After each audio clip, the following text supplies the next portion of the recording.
Every crime leaves a trail, but not every trail leads answers. Here, we follow the cases that haunt, the mysteries that linger, and the truths buried in darkness. Welcome to Veil of Mysteries.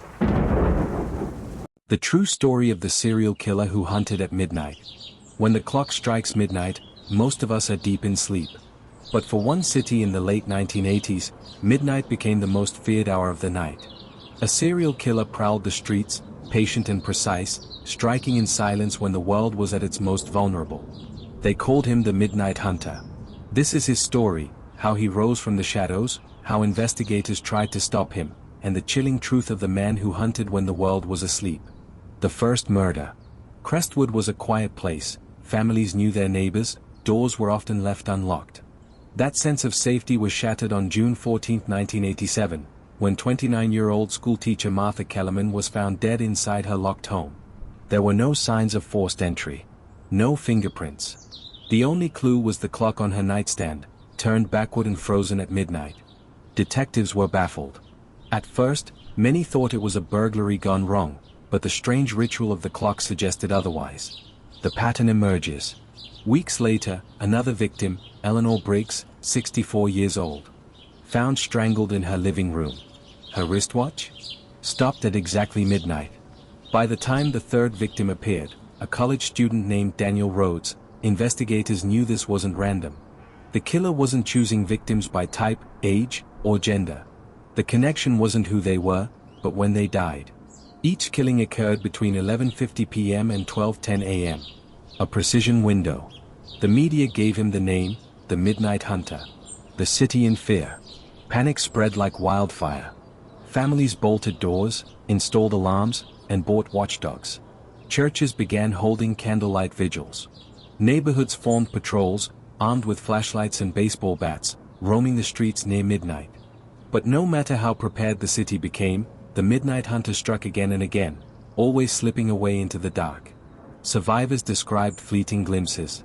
A tall shadow in the alleyways. The faint sound of whistling, like a lullaby. A man watching from a distance, motionless, until the clock neared midnight. The investigation. Detectives mapped out every crime scene, searching for connections. But the victims had no ties, different neighborhoods, different lifestyles. What they did find, however, was chilling. At every scene, the clocks weren't broken, they were deliberately set to midnight, as though the killer wanted investigators to know the hour mattered more than the act itself. Forensic teams found traces of an unusual cologne lingering at multiple scenes, a brand rarely sold in Crestwood. That was their first solid lead. Then, one hot August night, a patrol officer spotted a man loitering near a bus stop at 11:58 p.m. He wore gloves despite the summer heat and kept glancing at his watch. When approached, the man fled. In the chase, he dropped a notebook. Inside were handwritten entries, names, addresses, and times. All marked for midnight. The man was arrested and identified as Henry Lowell, a 42-year-old former mortician's assistant. The dark past. Investigators dug into Henry's background. He had been abandoned at midnight on the steps of a church as a baby. Growing up in foster care, he was described as quiet but strange. Neighbors recalled he often wandered the streets at night, staring into windows. The connection was undeniable. For Henry, midnight symbolized abandonment, rejection, and control. In his confession, he told detectives, "Midnight was when the world forgot me. So I made sure it remembered." Aftermath and legacy.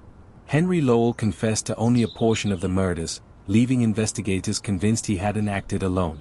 Some believe he trained or influenced another figure, a theory fueled by unsolved cases in the years after his arrest. Sentenced to life without parole, Henry Lowell would never walk free again. Yet even today, Crestwood remembers the fear of those years. When the clock nears midnight, some residents still swear they hear whistling outside their windows. The Midnight Hunter is gone. But his shadow lingers, reminding us that sometimes the most ordinary hour can hide the darkest secrets.